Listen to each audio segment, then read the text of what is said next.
News 24 घडामोडी, श्वास चालू घडामोडींचा।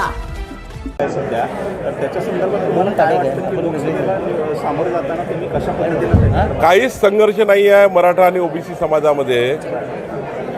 वारंवार आम्ही सांगतो आहे आणि हेच बरोबर आहे की ज्या कुणबी समाजाच्या नोंदी या महाराष्ट्राच्या अनेक वर्षापासून आहे, 3 पिढ्यापासून कुणबी समाजाच्या नोंदी आहेत, त्या नोंदीला ओबीसी प्रमाणपत्र दिले आहे आणि त्याकरता करावयाची पद्धती सोपी केली आहे। मराठा समाजाला वेगळं आरक्षण देण्याकरता सर्वेक्षण सुरू आहे। मराठा समाजाला टिकणारं आणि योग्य आरक्षण एकनाथ शिंदेजी आणि सरकार देणार आहे।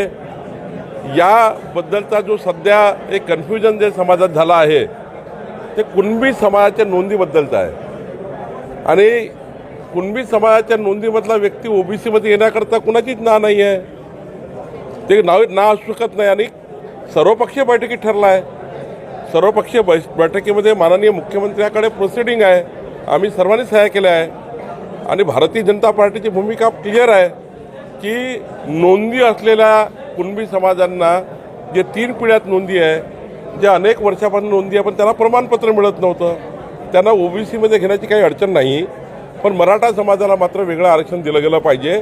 याकरताही सरकारचे काम चालू आहे। दोन्ही पर्याय मराठा समाजाला उपलब्ध आहे आणि त्यामुळं ओबीसीमध्ये फक्त त्या ठिकाणी कुणबी नोंदी असलेला समाजाच येऊ शकतो अशी परिस्थिती आहे।